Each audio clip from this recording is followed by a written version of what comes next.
Hi, my name is Rhiannon Barella. Today I'm going to be speaking with you about stress and work.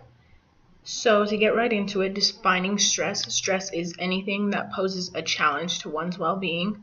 It's feeling like everything is too much, feeling like you don't have enough time to complete tasks, feeling incapable, and feeling deep under pressure. Stress is something that people are very in touch with in this day and age. Everybody experiences it. Everybody has increased stress levels over a period of time, depending on what they are involved in. It can be your workplace, it can be your personal life, anything like that.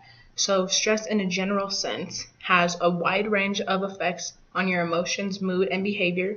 It can affect systems, organs, and tissues all over the body. One of those systems is the nervous system. In the nervous system, your body is essentially fighting off the perceived threat, stress being the threat. So when that happens, your brain is issuing a response, which is the fight or flight response. And in that response, you either freeze, flee, or fight. So that's response in terms of stress. And when the stress is increased in your nervous system, there can be a release of adrenaline and cortisol. Sometimes there's increased heart rate, blood pressure, and glucose levels, and sometimes even a change in digestion. Moving forward in your musculoskeletal system, your muscles can tense up, they can contract and trigger other side effects. You can experience headaches and migraines. In your respiratory system, that you will see rapid breathing because of stress, harder breathing, hyperventilation, and sometimes even panic attacks. So stress is not very good for your respiratory system or any other part of your body. On top of that, the gastrointestinal system, you can experience overeating or undereating. Your eating habits will change altogether, they say, and you can have acid reflux or heartburn. You will see stomach nausea, pain, or vomiting, sometimes even constipation or diarrhea. On top of that, in the cardiovascular system, there will be strong contractions of your heart muscles, increased heart rate, heart dilation, rapid blood flow, which can lead to inflammation of the coronary artery and even a heart attack. So, like I said, stress is very bad on your body. It can literally lead to a heart attack. In your endocrine system, there is increased cortisol and epinephrine levels, which are stress hormones. In your liver, you can produce more glucose, which can in turn again trigger the fight or flight response for your brain to fight, flee, or freeze. So stress is really, really hard on your body. In terms of all of those systems, tissues, organs, stress affects it all. So moving forward in work-related stress, everybody knows what this is like. Any type of job is going to create stress for your life. It's just learning how to balance it. There is a such thing as good stress. Good stress is low-leveled, can help you stay focused, meet new challenges, set new goals, and can even keep you on your toes. So good stress is, kind of being ambitious in a way. In any job, you're going to have that drive to meet new challenges and set new goals, and that's stressful, but it's good. So bad stress, on the other hand, can be high-leveled. It slows your progress and interferes with productivity and performance. When you're extremely stressed out, you don't want to do anything. You just stop and try to move forward, but it's hard. So that becomes the difference between success and failure for a lot of people. If you're extremely stressed out, you just want to quit. So that's the failure component of it. When you're not stressed, you just want to keep moving forward. So it can slow your ability to work, care for yourself, or even manage your personal life. Stress affects so much of your body, your mind, and your emotions that it will literally take over in a lot of ways. So some symptoms of the workplace stress might include feeling anxious, irritable, or depressed. People's emotions change, their moods change because of stress.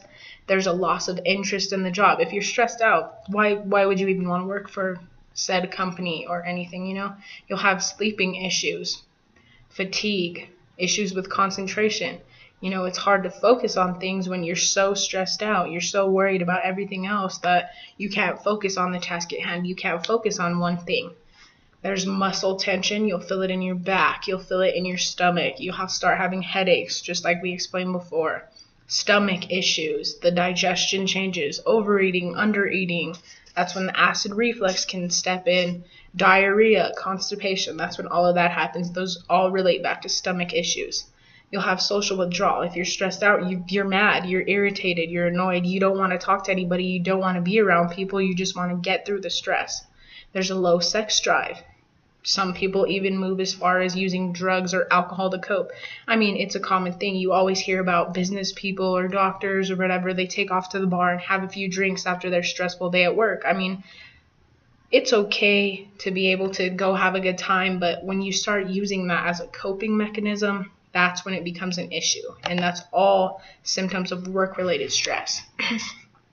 So, on top of that, common causes of workplace stress might include the fear of being laid off or fired. If you think you're going to be laid off or fired, you're obviously thinking about what's next in terms of your job or what you're going to do next. And that's a very stressful situation, especially if you have a family or if you're taking care of yourself. That can become very detrimental. So too much time spent at the job, no one wants to overwork. I mean, there are workaholics in the world, but I don't feel like anybody ever wants to spend too much time at work. That is stressful. Staff cutbacks and issues with staff or the clientele. That's stressful. And in any job, you're going to deal with cutbacks. You're going to deal with issues with other coworkers and your clients. It's a part of the job, and it's learning to cope with that type of stress so you can move forward and be successful. So another cause of stress is juggling work and personal life. Every single person on this planet has to deal with this. It's stressful to be able to go to work and balance that and then go home and balance this, especially if you have a family. You have to separate your family life from your work life. You can't bring work home, stuff like that. So the lack of job security, if you don't feel secure in your job, you're obviously going to stress out a little bit. Pressure to perform, to rising expectations, or to work at optimum levels. It's good to be ambitious. It's good to be goal-oriented and driven in that sense, but when you have the pressure to meet these ridiculous expectations and perform at these specific levels, that becomes kind of too much for anybody, and that's very stressful. Pressure to meet deadlines, lack of control as to how you do your work. If someone is always telling you what you need to do, you're going to be annoyed, you're going to be irritated, you want to be able to do things to the best of your ability in the way that you want to do so. It's okay to have an authority figure telling you what you need to do, how you need to do it. But if you have no control as to how you do your work, that's stressful. It's not fun. So if there's no increase in job satisfaction, of course that's going to be stressful. If you don't like the way where you work, then why do you want to be there? On top of that, too much on your plate at one time. I feel like in this day and age, it's almost impossible not to have too much on your plate at one time. And that's an extremely stressful situation. And I feel like that is why there are so many people in this world right now that are stressed. And having a workload that is overwhelming and having too much on your plate is extremely, extremely stressful. So there are several things actually that you can do to combat stress in the workplace. Some of those include finding support and exercising and eating well. So to find support, of course, reach out to your friends, family, and coworkers, people that that you can share your issues with, and someone who will support you and listen to you, talk it out, blow off the steam, and de-stress yourself by doing that and finding the support. Exercising and eating well will help your physical well-being, which will in turn help your emotional well-being. Don't neglect your physical health because it means so much for your body. Good nutrition creates a resilience to stress. It gives you a better mood. It increases your energy and helps you to live positively.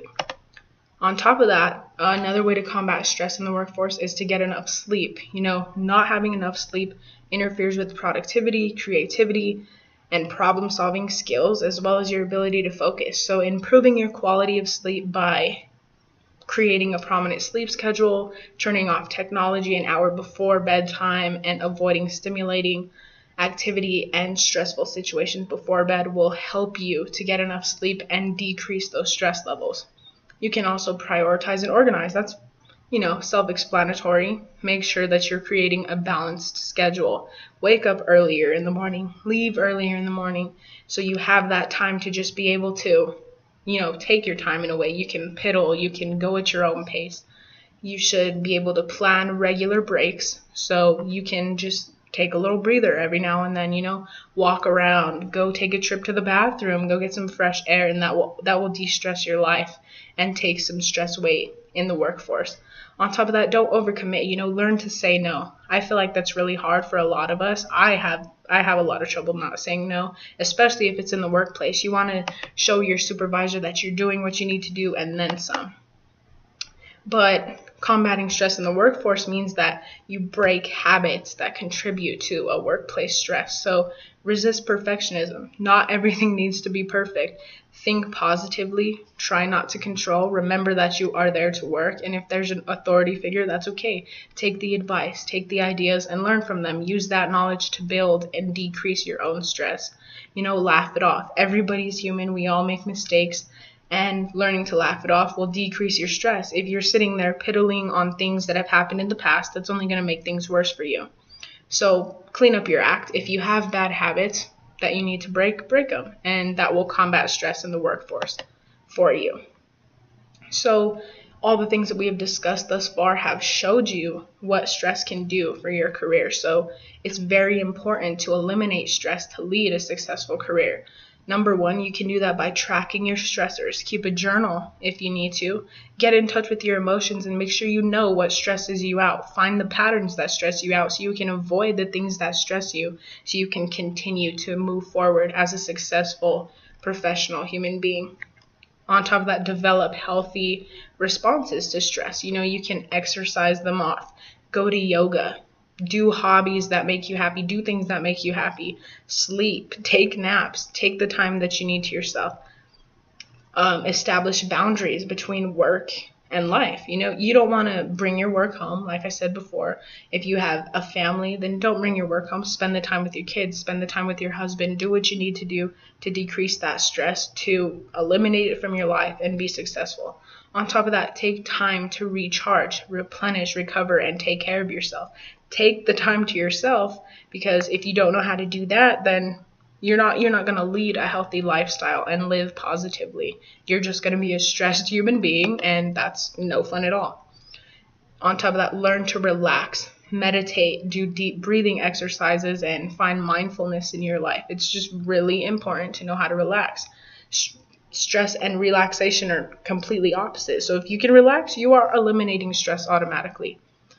Communicate with your supervisor. If you want to eliminate stress for a successful career, talk about your problems. If you have issues, your supervisor hired you for a reason. They have you there for a reason. So speak to them and help them understand what's going on in your life. If you're stressed and it's going to affect you and affect your business, they probably want to know, so you can create an effective plan and move forward within a successful manner.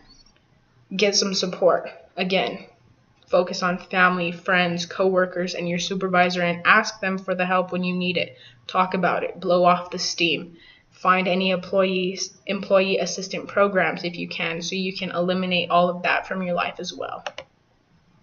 So basically, everything that we talked about is something that human beings need to focus on altogether.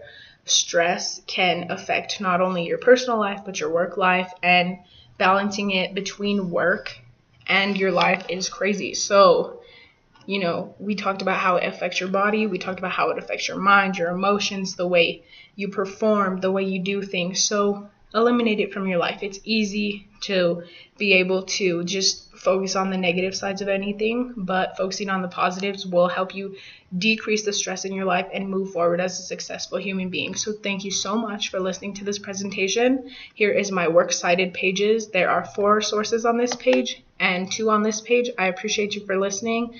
Please move forward successfully and live a stress-free life. Thank you so much.